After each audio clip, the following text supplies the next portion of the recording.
All right, Jesse on fire. Welcome back to the channel. So the fights are over. UFC 281 is in the books, and we are going to talk about those fights because, my goodness, what an incredible night of fight. What an incredible card. What an incredible card. A card that completely lived up to the hype. Every single fight was incredible tonight. Literally, with maybe one exception. But on the main card, every fight was incredible. Every single one. But we're going to talk about Israel Adesanya and Alex Pereira in this first video. I'm about to film like 5 videos. But in the first one, we're talking about Alex and Israel Adesanya because this is one of those fights. I realized I didn't do a preview video about this fight. And I was just like, you know what? I'll just talk about it after the fight. But this right here is has everything why I love the sport and why real fans of the sport love the sport. It has all of the components, drama, years of buildup. It this dark horse. You've got the golden boy of the UFC who's run through the entire division, who no one really has given a tough fight to since Kelvin Gastelum. Certainly, well, not till he officially won the belt. And you've got this dark horse that knocked him out in kickboxing, who's on a killing spree run, who basically just came into MMA specifically just to challenge Israel Adesanya. And the reason it's exciting is because of what it represents for Izzy, the opportunity to undo or to take back, his last loss, which was a very frustrating loss for him that he got knocked, he's winning a fight, got knocked out in it after losing the first one by decision and, very close fight. So we're going to talk about how this fight went and, what my feelings on it are now, and then kind of what comes next. But before I do, I'm just going to say what I always say, which is if you like the content, go ahead and subscribe to the channel and ring the bell. Although, like it or not, if you watch a bunch of my videos, that's the deal that we make. You didn't know that you were making the deal, but you are. So you got to subscribe to the channel, and then you can watch as much content of mine as you want. It's a really good deal. It's a really good deal. I work really hard. It's 1 a.m. right now. Anyway, so look. It was a rough outcome for Izzy for sure. Disappointing. I'm sure he's very disappointed. But what an incredible fight, man. What an incredible fight. Alex Pereira is a guy who is hard to feel excited for. Do you know what I mean? Usually when someone wins the title for the first time, regardless of who they are, you're all, man, that's got to be incredible. For some reason, for Pereira, you're just I can't imagine him being happy about anything other than putting a hurt on somebody. But Izzy has had so much success. It's not, feeling pity for him is ridiculous. But I'll say this, in terms of the fight, what a fight. Dude, Izzy is so good. But Alex Pereira is enormous. Alex Pereira is enormous. He is so big. I don't know how he's in the same weight class as Izzy. He is so big. But Izzy was being very, very surgical. He looked great. He was keeping distance pretty well. But the one thing he kept doing, he kept putting his back against the fence. And I was watching the fights with Arash Shafani, my boy, world judo champion, and Victor Hugo, who I'm sure most of you guys know, the reigning open weight IBJJF world champion, 2-time world champion. The only person that did not get submitted by Gordon Ryan.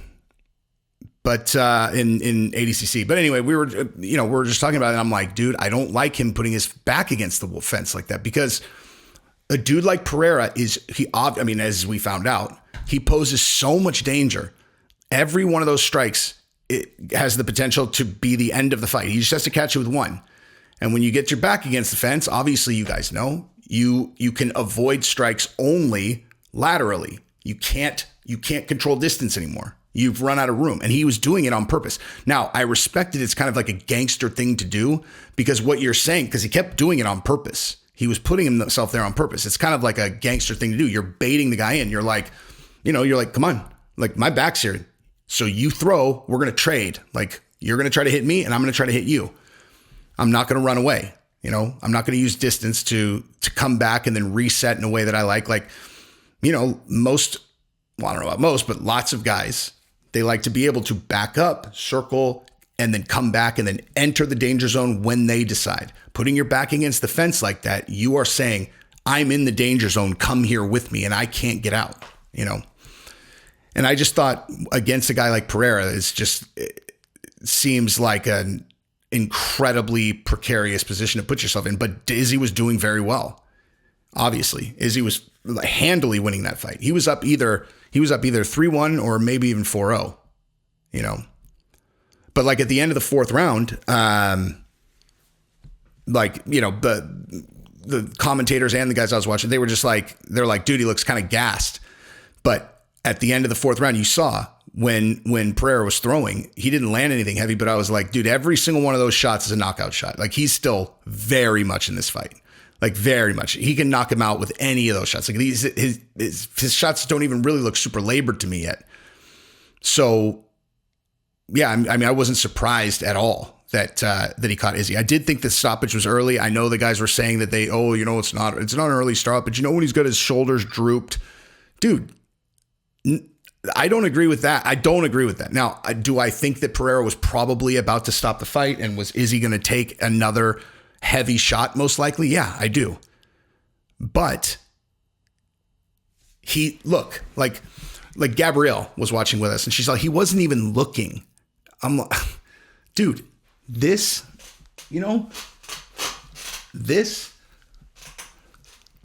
defending yourself. Now, you might be doing it slow, but that's defending yourself. And I mean, it's something that all these guys do throughout the fight. And Izzy did it all the time when he wasn't hurt. You know, that's how he avoids getting punched. And he was definitely still defending himself 100%. Now, was he rocked? Fuck yeah. And was he probably going to get hit with another heavy shot and then be out? Yes, for sure. He was probably going to. But let him go out on his shield if that's what he wants, dude. I really believe that was an early stoppage. I don't think that it was going to be a different outcome, though. But yeah. I want to say this, too, about how he fought. Like, I thought he fought an incredible fight. I thought that he demonstrated beautiful skills. Like, beautiful skills. He kept catching him with that, too, you know? That was the thing he had the most success with, was when he would throw the jab and then Alex would back up and then he would just come over the top with the 2, and he kept landing that 2. But man, what a great! I could watch a fight like that every minute of every day, dude. You know what I mean? Like, that is, it's like poetry in motion. I loved that fight. I loved it. You know, it's unfortunate that Izzy lost, although I will say this, I won a lot of money tonight. I won a lot of money tonight. And I did it because I was betting on all the guys. Like, I just kept betting on people who here was basically my betting methodology. I bet on Ryan Spann because Dominic Reyes had his back against the wall. And he was facing, you know, I knew how much pressure he was under, and I knew how dangerous Spann was. So I bet on Spann. I won pretty big there. I did bet on the dude Hooker was fighting for the same reason. I didn't realize that guy was like a straight up leg locker. I had no idea. I literally was just betting on, because of Hooker's, like, how much pressure he was under. I was like, dude, he's probably going to lose this too. If I would have looked at who he was fighting and actually done a lick of research, I wouldn't have taken that bet. But I would have realized that fight is the same as like the Garbrandt versus Yaya fight that's coming up. They're throwing him a bone, you know. But anyway, the guy still almost submitted him in the first round. But congratulations, Dan Hooker, by the way. And then I bet a parlay on Weili and Dustin, because obviously I really wanted Chandler to win because Chandler's my boy. And the odds were so bad on betting just on Dustin that I parlayed it with Weili, and then I got basically even money. So I won that, and then I bet on Pereira, and I won that. I killed it. I really did. But I don't feel good about it, you know. I don't feel good about it. But anyway, Izzy will come back. Now, what do you do with this division? That's an interesting question, right? Because it's like, well, this frees everything up. You know, like MMA Guru did a video that people were asking me to react to, where he said that the UFC wants Israel Adesanya to lose this fight. And I thought, you know, just kind of like, just based on people typing to me like, hey, MMA Guru just did this video saying that the UFC wants Israel Adesanya to lose. You should do a reaction video. And so that was like the totality of the information I had going in. And I was like, No way. Like there's no way they want Izzy to lose. There aren't any stars in the UFC. Like Izzy is one of the only stars they have. And, his pay-per-view numbers, like International Fight Week, I believe, if I'm remembering correctly, they did 400,000 buys, which is not great for International Fight Week, but that's not bad. Like, that's not like a bad day at the office when he's fighting someone like Jared Cannonier, But anyway, so I watched his video, and he just kind of went through all the different scenarios of like, okay, so Izzy wins. Like, what do you got there? And, he's right. There's nothing there. But I mean, he made some good points, dude. Like in terms of how much more exciting the division is if Izzy loses.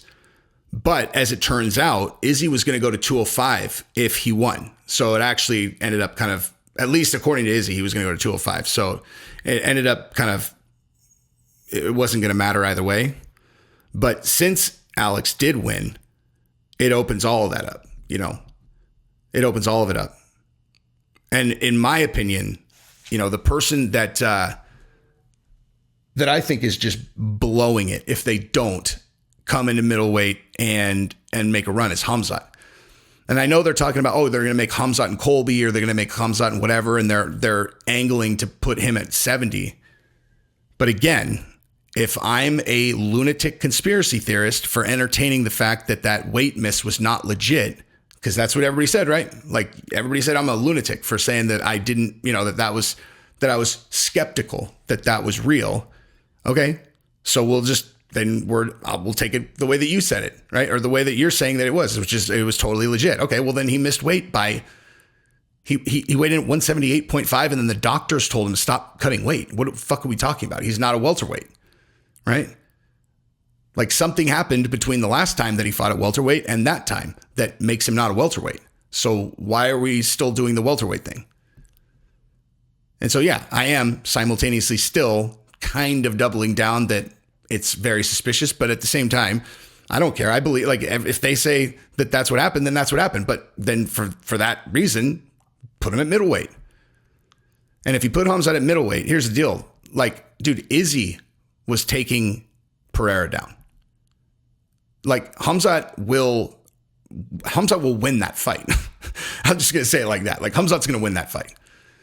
I like the how fast Khamzat can double leg people, the speed he moves when he shoots in. Like you literally, like Pereira would have to knock him out with the first flurry of punches that he throws, because Khamzat's going to take him down. And once he gets him there, he's going to strangle him. He's going to finish him. And who at middleweight is a good matchup against Khamzat? Robert Whittaker was able to take Izzy down pretty well. Okay, well, if he can take him down pretty well, Khamzat's going to be able to take him down for sure, and Khamzat's going to finish him. Vettori, interesting, different type of matchup, but I still like Khamzat. I think Khamzat runs through everybody at 85. I really do. Anyway, that's probably long enough. I got to film these other videos about Chandler and Dustin and then Weili and all that. By the way, I wanted to say this really quick. So this is important. I want to make sure that I said this actually. And I might even, if I remember, put this at the beginning of the video. But I thought, if you know about Chinese culture, like they really are like very communal. So when Weili wins the championship and is in America and is talking on the microphone, like she's not being flippant with what she would say. Do you know what I mean? Like she's not just going to like flippantly kind of say a thing, And you think about like all the like mainstream media propaganda that we get fed all the time about every single thing that but I don't care if you're a Republican or a Democrat, it doesn't matter. Like if you watch mainstream media, you're getting fed lines of bullshit most of the time, at least like if you're talking about international affairs, anything that involves a lot of money, like we're getting fed bullshit a lot. And if you think that's not true, you're wrong. And how about just apply it to the other channel, So like if you're a liberal, then, hey, do you think Fox News is super legit? You don't? Okay, cool. And then if you're over here, you think that MSNBC is super legit? Of course not, right? And it's really consistent that like, oh, China is doing blah, blah, like China is doing yada, yada, yada. And it's all bad. Like it's all bad. Now, I'm not naive enough to think that like China is not a global adversary of ours in terms of like, or kind of a country that we're competing with on things. But dude, Weili, her speech, I was like, damn, dude, that was exceptional international relations. That's what I thought. And if you guys didn't hear it, she said the first time she won the title, she was in China and she really felt like the deep support of her countrymen. And she said, and tonight I win it again in New York. And I feel that same support from you in America. Thank you so much. And I was like, damn, like America's always so combative all the time, dude. Like we're always so combative. Like, and I don't know. I'm like, like you could solve problems in ways that are not always like, oh, these guys are evil. These guys are blah, blah, blah, da, da, da. Like, I don't know. I'm not doing a good job of explaining this. It's really late at night, but I thought that was awesome. Anyway, love you guys.